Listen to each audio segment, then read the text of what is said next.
All right, everyone. Welcome once again to the Faces of Business. I'm your host, Damon Pistolka, and with me today, I've got none other than Jeff Lem. Jeff, thanks for being here today. Yeah, really excited to be here, Damon, and thank you for having me. Oh man, I am excited because, well, I get excited about inventory and warehousing, and we're going to be talking about the keys to inventory accuracy today. And this is something you've studied a bit, isn't it? Yeah, and I want to say you and I are probably the only people that really truly get excited about inventory. So we'll, Well, I tell you what, it's been a long time passion of mine because I really, honest to goodness, I was tasked with designing a warehouse in my second year of college, and I had no idea what I was doing, and it turned out okay. But in the process of it, you do learn a lot when you start to research and do it. So it is something I've been around a bit. But let's talk about you, Jeff. So tell us a little bit about your background and kind of what got you interested in supply chain and inventory and really warehousing. yeah, well, I started off in the world of time and attendance, tracking people, and there was had a pretty hard day. I remember sitting around my the boardroom table, and there was this business card on the boardroom table. It was from one of the barcoding companies. A sales rep that left this card on the table, and it was from a company called Intermec, which later got purchased by Honeywell. Hmm. So I looked at the card and said, you know what? This guy specializes in tracking boxes. And I bet you they're easier than tracking people for these for time attendant purposes. So I reached out and we launched, a barcoding business that resold their hardware. And in the process of selling that all that barcoding equipment, which we later grew to be a national company doing millions of dollars of sales a year, we had a little software business that helped us sell more hardware. So we built all the software that really facilitated the collection of data and uploaded it to the host system, be it an ERP or an accounting package. And that's basically how I got started in the business. Basically learning, the process of collecting data to support inventory moves. Okay. So what do you think if you look back on it and look at it as we're thinking about it today, what really has changed uh, the way inventories move? I've got some people that I know that are in with the handheld scanners and all this other stuff that's happening. So over the years, what do you think some of the most fundamental things that have really changed that have been exciting? Well, I think a lot of people certainly now are understanding the importance of the supply chain. And the warehouse is basically what I consider to be the crown jewel of that supply chain. Because you start messing up the warehouse, there's basically a domino effect around how it affects your supply chain. Because if you don't get your act right, where all the inventory starts, and you start pushing that data and materials out the door, guess what? You're going to create a lot of havoc in your supply chain. So I'm seeing a far greater awareness around understanding the fundamentals of running a warehouse and a lot of interest in it. So when we deal with, say, manufacturers who are not natively fairly sophisticated around supply chains and inventory management, they're all ears. And a lot of them want to understand, how do they better improve their warehouses, how they better improve their processes, and that old trifecta, people, processes, and technology. It's all about how do we affect those three areas to basically produce a better and more enlightened warehouse that's going to eventually create a competitive advantage for folks. Yeah, yeah, and it is true. And I just want to say, Gabe's on saying hello. Great to see you, Hey, Gabe. Gabe. Thanks for stopping by. It is really, when you look at it, it doesn't matter if it's a raw materials warehouse or it's a finished goods warehouse. I mean, if your warehouse is not organized and accurate, you're going to have trouble. Yeah, and exactly. And so, I wrote a book to that effect, called it "Your Warehouse Is Not Your Fridge," and I came up with that title one day, and it was around, I was having my breakfast. I did my little workout and sitting around the breakfast table, and in the mornings. My kids, which were still living at home at the time, come rushing down in the morning, and it's basically every man for themselves because they're all trying to get to work or to school. and it's an all-out assault on the fridge because not only do they have to get their breakfast ready, they also have to prepare their lunches, right? Because they're gonna have lunch. And just watching them tear stuff out of the fridge, make their little, luncheon things or their breakfast thing, and then they throw it back into the fridge in any order which they find it. And some of it they actually leave on the counter table for mom and dad to clean up. And I Well, was of looking course, at that this. that part's left behind. That's I've right. got That's kids. right. It's always something's left behind. Yeah. So I looked at that. I said, "My gosh, this is exactly how people treat their warehouses." I mean, they come in there, they grab stuff out, they take it to the floor, and sometimes it makes it back, and sometimes it doesn't make it back, or it's left on the floor. But the bottom line is there is no mom and dad looking after the thing, and eventually the warehouse becomes quite messy, and and certainly it gets quite confused. So I did some further research, and you know that the average refrigerator in the United States wastes about 22% of the product that goes in there, right? It gets Yeah. thrown out. I mean, everybody's but got that crisper, which is where all vegetables go to die, basically, right? Yeah. Your Yeah. lettuce It and that is kind the of stuff, crisp. right? And like a a refrigerator, the more you stuff in your fridge, the more likely you're not going to find it, right? Yeah. And so that's exactly what's happening with warehouses today, especially as people are really buying more product or they're forced to buy more product due to shortages and longer lead times. And so we're seeing a lot of customers come to us and say, hey, we've reached the tipping point. Not only do we have more raw materials to track, we also got more work in process, and we also have more finished goods to track. And by the way, we got to meet a delivery schedule. We landed this new large retailer customer. They've got, say, 100 stores across the states, and all of a sudden they say, don't deliver it all at once, deliver it on this timeline to these DCs or to these stores. And by Yeah. the way, also tell us how much inventory we have in stock at any time. Yeah. Oh, Yeah. And it is.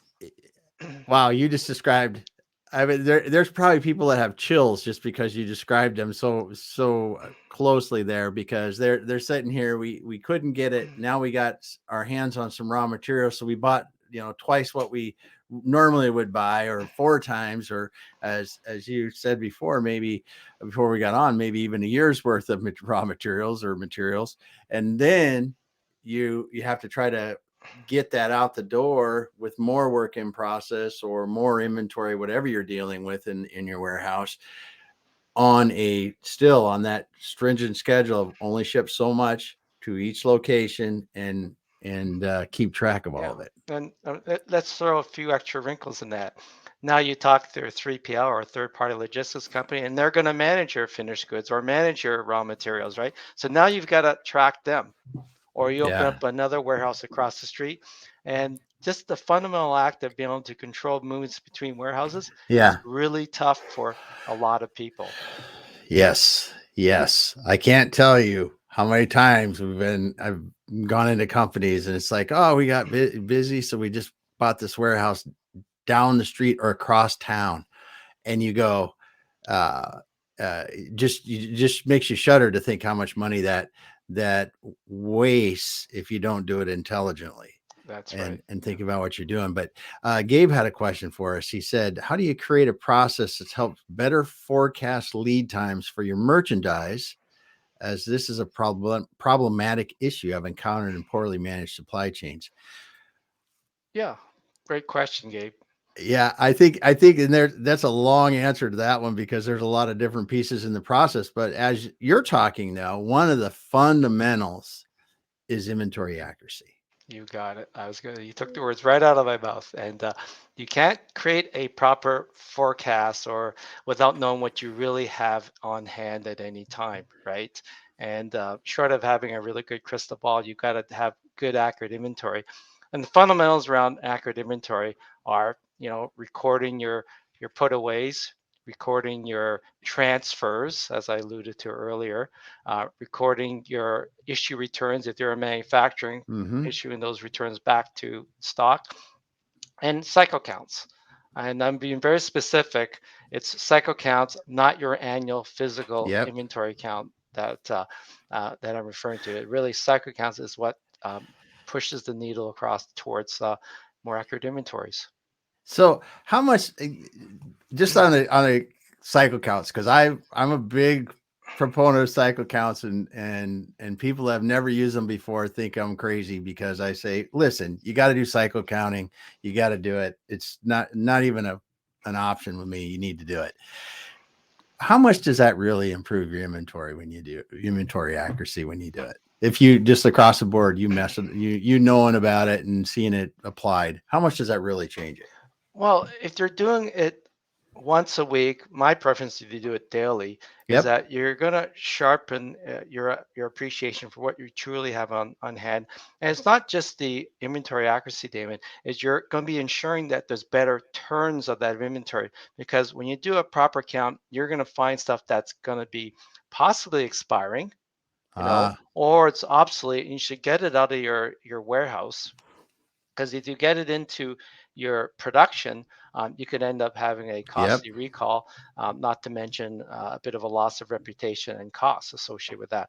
So, doing your accounts regularly is critical. And we're not talking about having to do a staged inventory count. Like when folks do their annual physical count, Yeah. they rope off areas, they put Mm-hmm. stickers on stuff that you shouldn't be counting. They have strict cutoff rules, and it's all like a large game of mannequin. When people go still and then you Yeah. take that selfie picture of it, right? That's what it looks like. Everybody goes still, and then you do the count based on that stillness. And of course, you're going to arrive at a pretty high accuracy level because you basically set it up to succeed. And everybody Mm-hmm. breathes this big sigh of relief, going, "Oh, good, we got inventory accuracy in the 90s, so we don't need to do cycle counts." It's totally wrong. Cycle count serves the needs of the business, and how you do your count is just as important as how frequently you do it. So there's a number of different ways you can do your cycle count. You could do it by location, you could do it by your SKUs. You could do it by activity level, so that, for example, if you just had a large restocking, or you've got locations that are run down to zero, or even got negative locations where the system has overissued from a location and it's driven it into a negative, those are the areas you need to count. And the last thing that everybody hears about is using ABCs. You Mm-hmm. segment your inventories and you categorize it into A levels, B levels, and C levels, based on either the value or the velocity of that inventory. Yeah. So it's a bit like a Pareto analysis, like the old 80 Yep. 20 rule, that kind of thing. Yep. Um, so if you set up your counts, and there's lots of good, WMS packages that will do your counts and schedule them for you. If you set up your counts and follow it regularly, it's like, flossing teeth. You should do it every day, right? And again, it's going to save you a ton of time. So back to Gabe's earlier question, just having that accurate inventory is going to allow you to get a better handle as to what you really have on hand, and then you can use that inventory to set up with your manufacturer to schedule it against your production schedule. And then looking at your lead times for the various products that you're going to be short, you can get ideas when you can really start that particular job, or tell the customer you're going to have to short ship it, but at least you're Yeah. doing it with confidence. Yeah. Yeah. And that's great. And man, it just the cycle counting is such a savior, because especially in where if you're an e-commerce retailer, this is critical in the days in the day of your latest review is your best indicator if you're going to sell more or not. If you run into something and you've got no inventory, but it says you've got got 100 of them on your website, and you got 10 people that order them, and then you have to tell them, they're going to put bad reviews on your site, and that's going to hammer you. And not only then it causes the supply chain problems because you got to hurry up and try to get them or whatever the deal is. But man, in the e-commerce world, the accurate inventory is so critical, just because the high level of customer Huh. satisfaction you want to do. Oh, 100. Gabe has another great question, because you mentioned a WMS system. Do you have some recommendations on systems that you particularly like? Oh, being particularly biased towards my package, yes, Yeah. I love our system. It's geared more for manufacturers. So it all depends on Gabe as to what business you're in. So if you're a food distributor or if you're a food manufacturer, the WMS obviously should support the needs of the business. And to properly understand the context in which you're going to use your product, is you need to come up with a, yeah, call it a wish list. I call it your top five showstopper needs, and then from there you would go shopping. And there's a ton of WMS products out there that will suit your needs. I do encourage you to um, get together a group of people within your company, each representing the different departments that will be using that WMS, and come up with a wish list. And I do have 10 steps that I discussed in my book, and we have it available on our website as well, where you can the step-by-step process by which you would select a WMS. And part of it as well is creating what we call a vision board, is where you get everybody together, and it's sort of like a social thing, but everybody takes images or pictures from the internet or even from magazines, and it describes the state that they want their particular department or area to look like when you have your WMS. And then from there you can quickly distill and come up with a common vision of what problem you're solving for your particular problem. So for me to say yes, go with ABC package without knowing your needs is like, it's like me saying, go, what kind of car should I get, right? Yeah. It's never that easy, but it all comes down to understanding your requirements, understanding not only just requirements, but what IT infrastructure you have to support this package, right? And eventually, what problems you're trying to solve, and the typical things that we're hearing from folks, that problems that they want solved are things like inventory management, labor efficiency, what kind of labels. That we've seen a ton of manufacturers coming to us today and say, help, help, help, we need to produce these type of AIAG labels, and they need it on every package, right, or every Hmm. container or bin that goes to them, right? So we're seeing a lot of these requirements coming out of the woodworks, and it's really impacting the type of WMS. And bear in mind, whatever you buy today, chances are 3, 4 years from now, um, you're going to be changing how you're using it. So you gotta make sure you work with a vendor who's constantly investing in growing their product, keeping it current, not only technically but also feature sets wise, and then ask them, how do I get my needs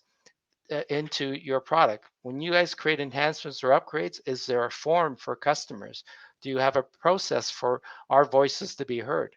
For example, we have customer panels where we get customers engaged on particular areas. Like, for example, we just had one on vendor consignments, although that's not happening so often these days. This is where a vendor sends you product in advance, you know, you store it on site at your place, and when you consume that product or ship it out, then you tell your vendor, send me an invoice for it.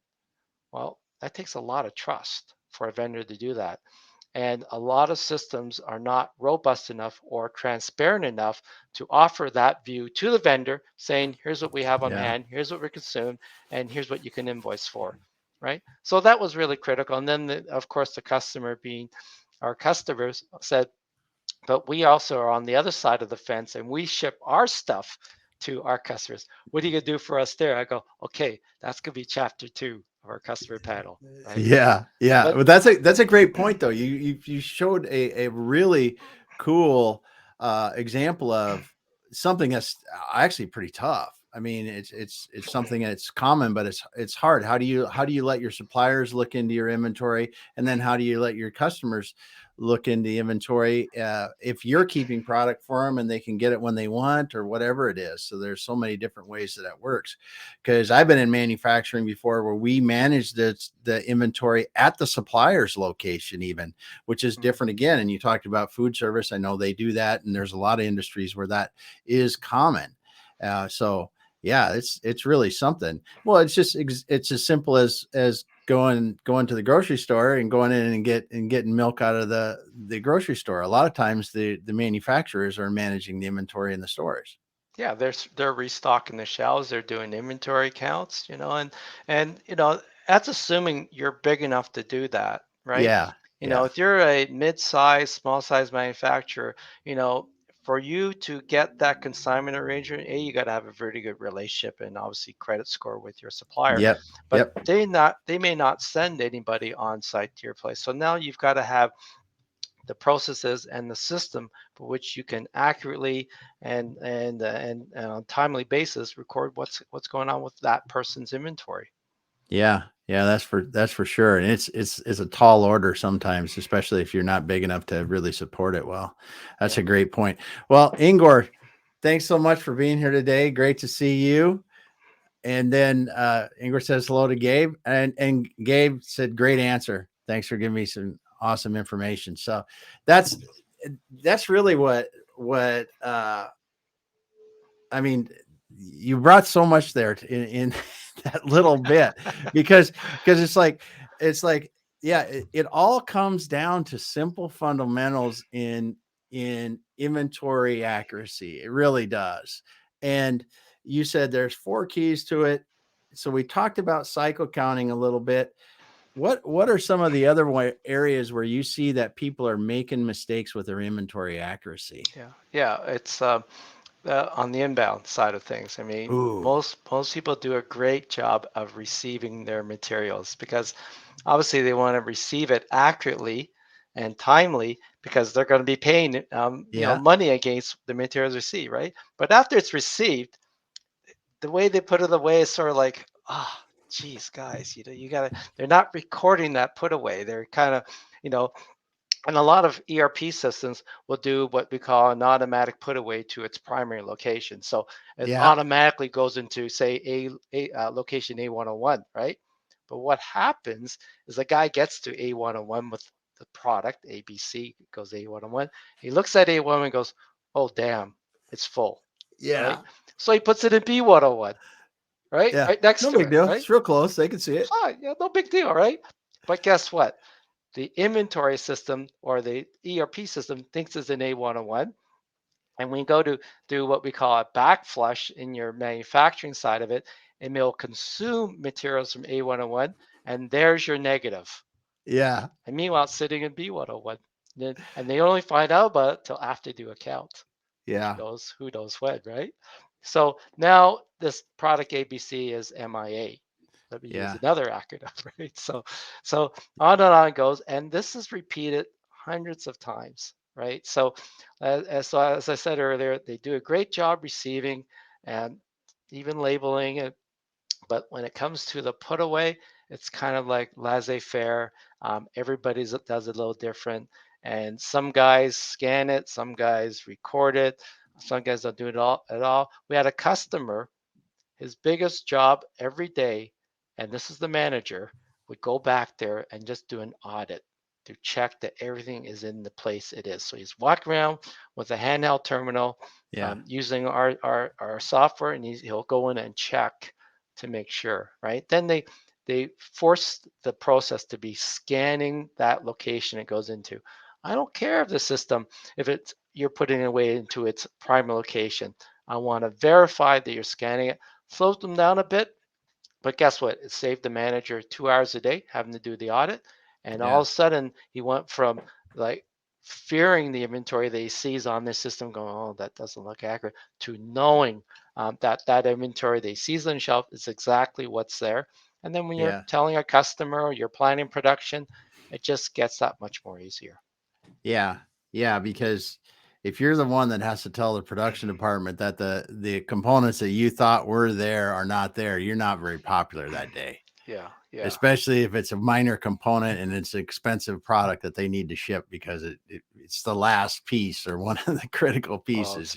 yeah, especially Yeah. today. I mean, Oh everybody yeah. wants everything yesterday, and there's not a lot of room for error. And to your earlier point around e-commerce, because typically on an e-commerce order, it's only 1 to 3 lines max. So if you do a pick error on 1 to 3 lines, your pick error is going to be 33%. That's Yeah. just one line, right? So Yeah. so you've got to be super accurate. And Yeah. You That's know, a and great point. That's a great point because you're not picking 100 items on e-commerce. If you want to get really high pick accuracy, you got to be good. yeah, well, yeah, the average order is one item on each line, so you might have Yeah. three lines and three items, and if you miss one of them, you're Yeah. now 66% or 67% accurate, Yeah. Yeah. That's for sure. That's right? wow. And when you look at this, if you're doing things better, just marginally better, you're doing half the stuff that you're supposed to do. How much of a labor difference does this make? Because you're not looking for things, you're not blah blah blah. All the myriad of things that happens when you don't put stuff away or you're it's not the right spot. How much of a labor savings do you see in a warehouse when you're doing that? Well, one of our customers is fond of saying that, when he put in the system, there was a lot of skepticism. His big brother was watching us and stuff Yeah, like that.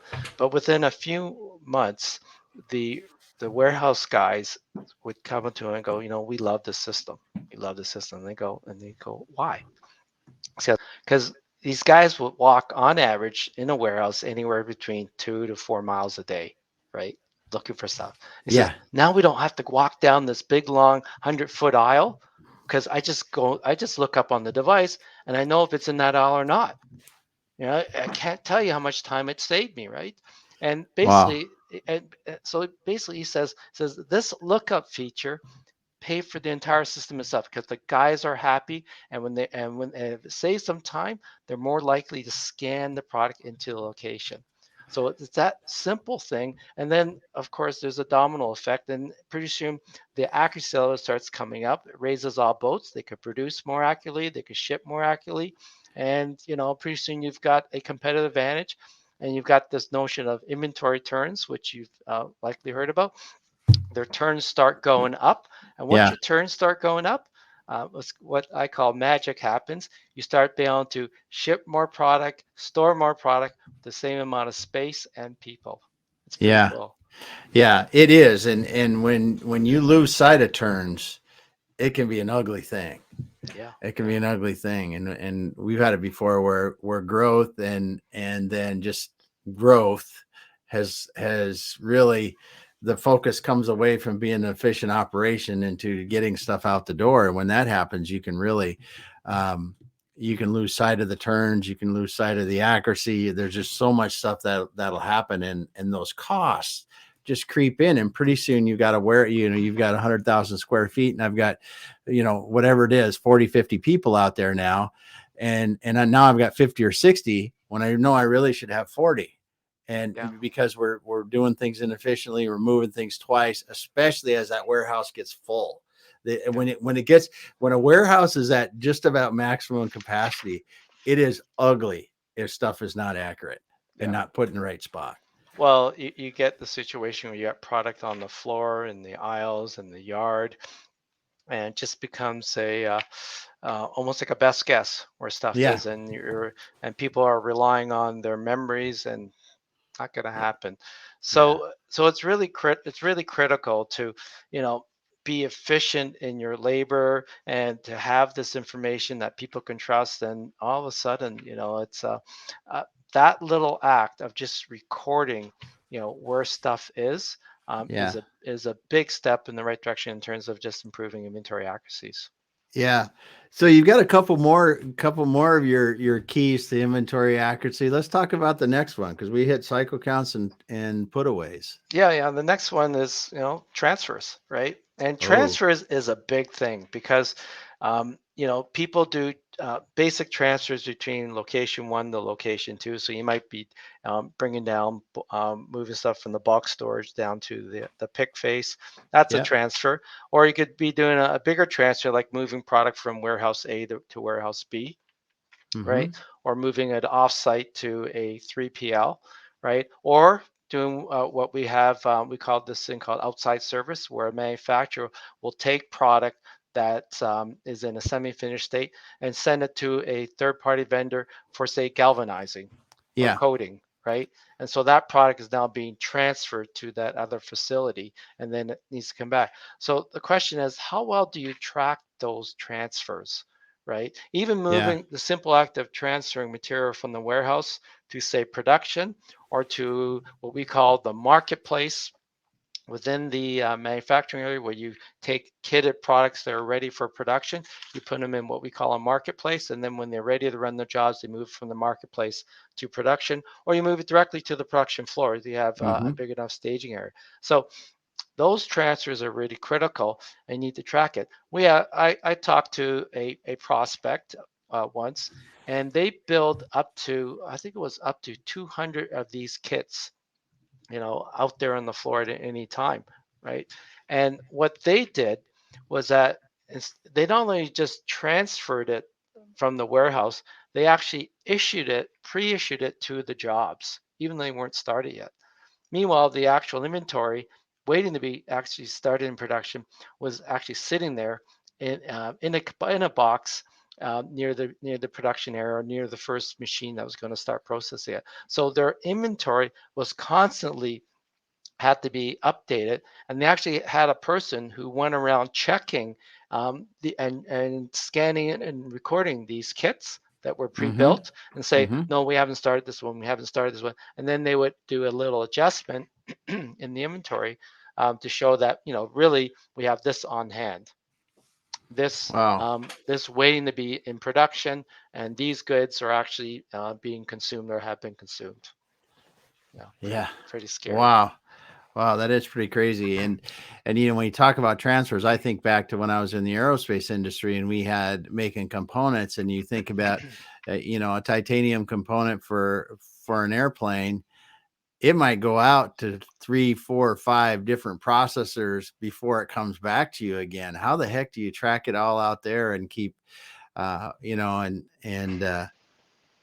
yeah, I'm Yeah, it's sure it's there's it's not easy, and we actually have a little workaround to do that. nice. Yeah, Nice. but it's just a question of tracking that it's at this particular vendor, Mhm. right? And what we do is we set up a location in our system called that vendor. Yeah. So they're sending it to Mr. Painter or Mr. Galvanizer or Mr. Yeah. Coding.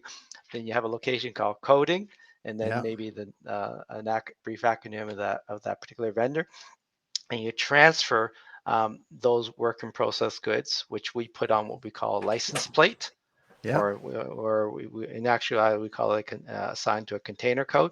So you would in the system transfer that container code to that location called vendor ABC or whatever, right?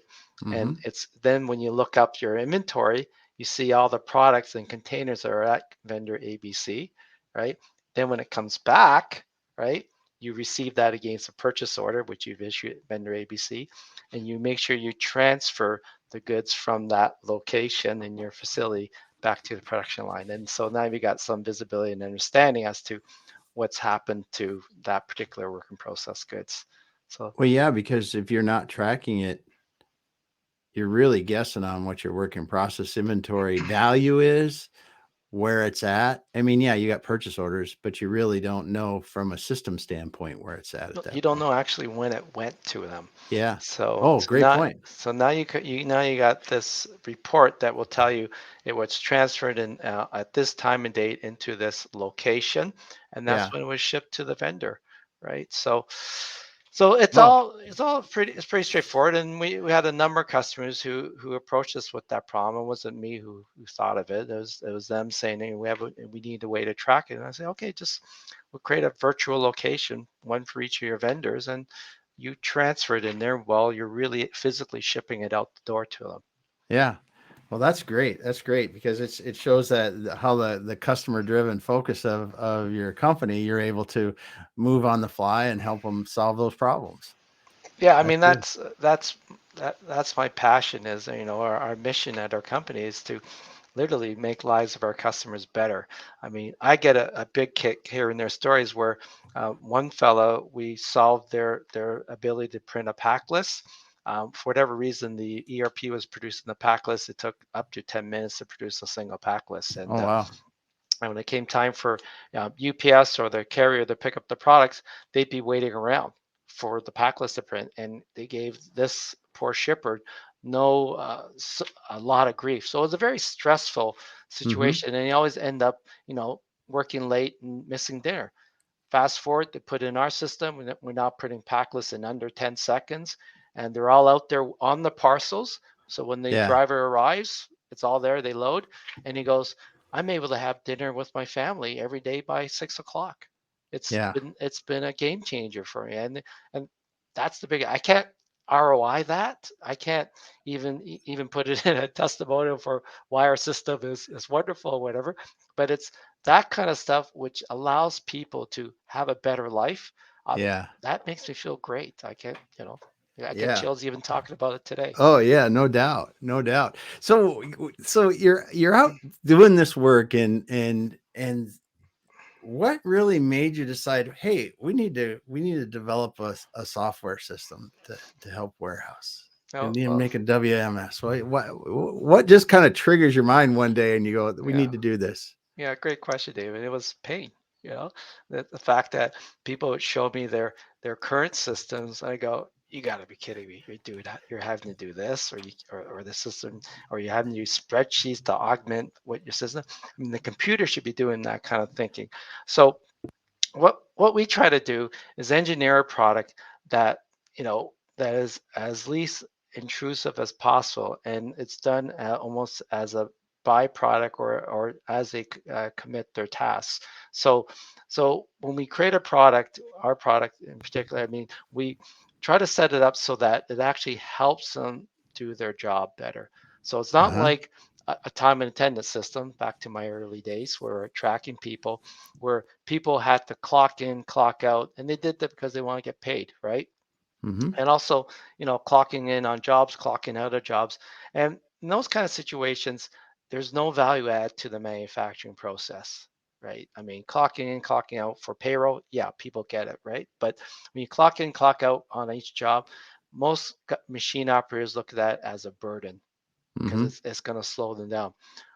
The warehouse, on the other hand, we actually make them better at their jobs. So, we have one customer testimonial, when he jokingly asked his warehouse workers, if we took RF Plus, our product, away from you today, what would you do? And this workers all said, we'd quit. I go, oh, that's a nice testimonial, right? Yeah. So, Yeah. but nonetheless, it's a whole idea of how do we engineer the product so that it works and supports the process. So we're not just merely capturing data, and that's the big difference, Damon, is that we're not here to just help you record the data. We're actually supporting you and helping you make better decisions around which product to pick, from where, and where to take it to. So, and we also will organize the pick in such a way that it's going to help you become most efficient in terms of building that pallet, so it doesn't tip over. So you're picking Wow. typically the heaviest stuff first, and then you're building it from there, right? So, Wow. so That's it's cool. so little things like that. Yeah. Well, I mean, and that shows that the warehouse knowledge too, right? Because a simple system will just spit out everything. Hey, this all needs to go in the shipment. Yeah, But when you think about the physical task of building a pallet out, if you put the heavy stuff on the top, we all know what happens is you end up reshipping more because it's lost somewhere in the middle between that's here and there. that's And right. but that's awesome. So when you got into this, did were you really did you really think that you summarized the challenges you were going to see in doing this with your business, or was it a bit more than you thought after you got into it? Yeah, our first project way back when was with, Liquor Control Board of Ontario, which is at that time was the largest liquor warehouse or distribution center in the world. Oh We wow. won that project. I had 3 employees, and Oh my. we were supposed to automate 28 sortation conveyor lanes, and then put a pallet on it, put a label on each pallet, and then also support what they call the non-conveyables, which is a pick area for products you can't put on conveyor, and also the more expensive liqueurs and wines, right, that were Mm-hmm. hand picked and put on the pallets, right. Um, that was $1 million RFP that we won, Wow. right? And it was quite the wake up call, Yeah. and we were the first to actually come up with a system that ran on then PCs Wow. and PC technologies. We were the only vendor that did it. Kudos to them. They had faith in us. We pulled it off. They used the system for over 12 years, and about a few years ago, they replaced it with a robotic arm from Germany. But that was our claim to fame. Our system processed daily 150,000 cases a day, and it was quite. Wow. We won a number of awards for it. But that's how I learned the business the honest way. And to your earlier question, I later went on to get some formal education around warehousing. I have a professional designation in materials management. I'm also the director of education for the Material Handling Society of Ontario, where we help design courses and help you learn about all sorts of minutiae about warehouses so you can actually win a dating trivial pursuit game on Yeah. warehousing if you get invited to one. Talk about these courses a little bit because before we got on, you were explaining you're taking these material handling courses from the Material Handling Society of Ontario and putting them online. But these are not your typical 5-minute video type courses. Explain this, and then because it's significant what you've done there. Yeah, the program is broken out into four modules, modules 1 through 4, and each module has about I'd say about anywhere between 10 to 12 chapters. Each chapter is anywhere from 20 to 50 pages in length. Reading of each module requires a major project at the end of each module. There's a series of assignments, and then when you've done all four modules, which is typically about 48 chapters, you know, 18, about 40 assignments and four major Wow. projects. You get to write a final exam, 3 hours. And if you pass, you get a PMM, a professional materials management. So it's very detailed. Damon, I knew a lot in the warehousing business before I started these courses about 6 years ago.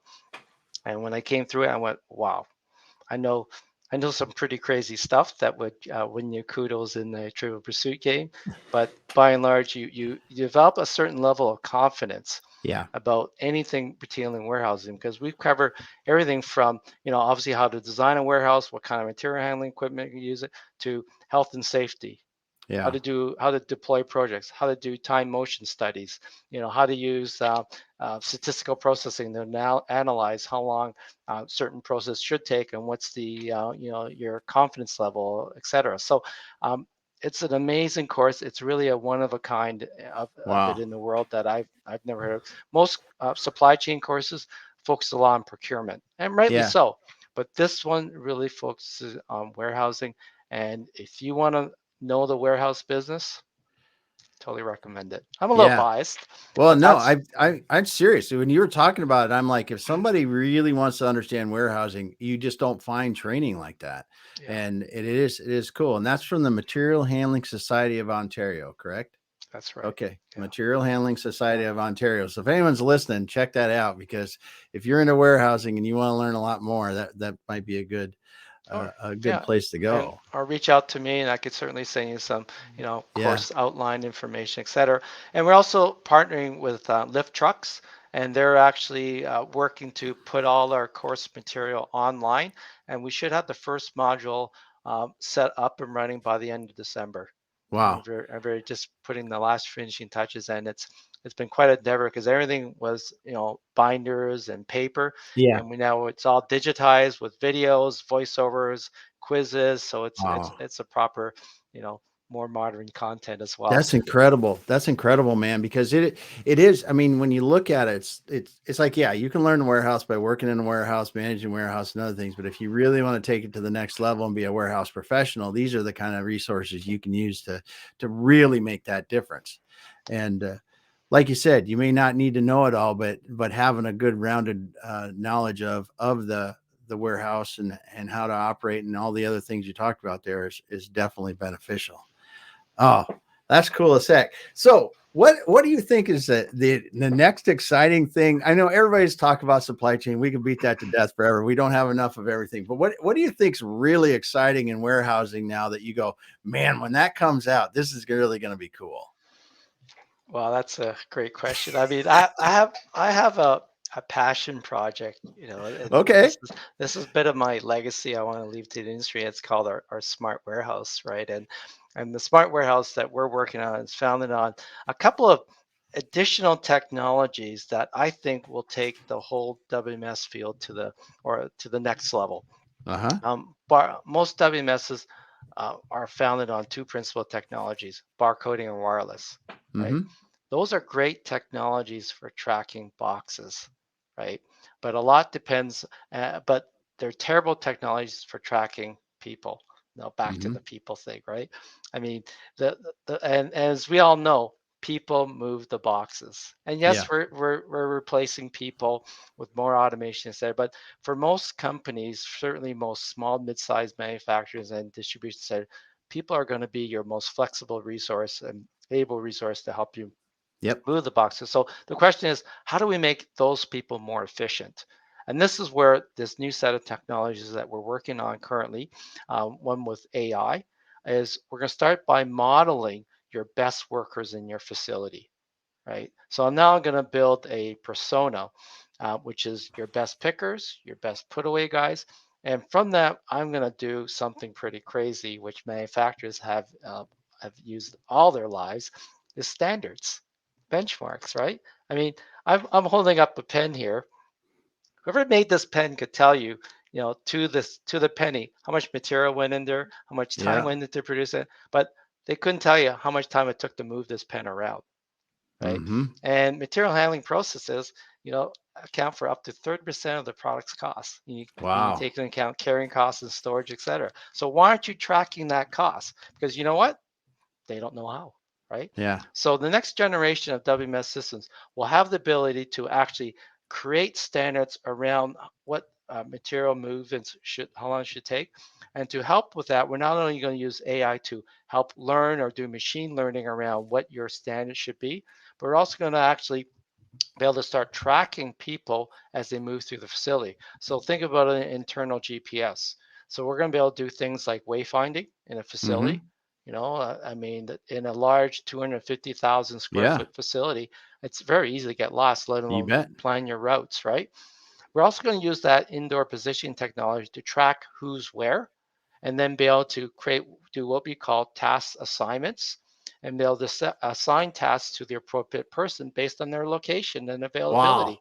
How's that for a crazy idea, right? That's incredible, man. Yeah, yeah. So we're coming up with a number of different technologies to support that, and then basically allow us to not only model after your best workers, do wayfinding, but then assign tasks to people who are available to do those tasks. So a lot of companies now, especially in the manufacturing, have their material handlers who are siloed. Yeah.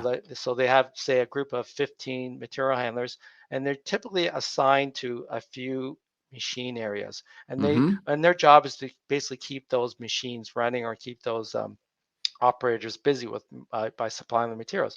So they'll do what we call drive-bys and go, you need it, how you doing, etc. Right? Well, what will happen is that you end up having other guys who end up running late or getting Yeah. busy. Somebody has a mechanical or somebody doesn't has an upset stomach, and all of a sudden you're now short a guy. But Yeah. guess what? The other guys can't help them because they don't know what's going on. So Yeah. what our tech will do is that instead of having these solid workers, we're going to be able to go back to the future, which is how it used to be before they went solid, and have teams of workers, right? And I'll be able to dynamically flex and create these teams and Wow. assign tasks to the appropriate people who are available.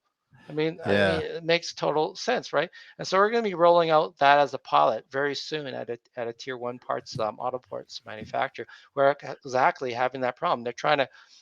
They're adding additional lines because they finally got Mm-hmm. some chips. And now they're Yeah. ramping up production. They're going to be producing, you know, another. I think the goals are to support the production of 900 cars a day, and Wow. they've added more lines, but they don't want to add more material handlers, right? Yeah. But they know they're siloed. So what they want to do is break that mold and have them work as a team. And so now they'll be able to, you know, work together to basically support an entire group of machines and equipment. So that's the future. It's a more, how do you call it, warehouse or facility Yeah. around material handling.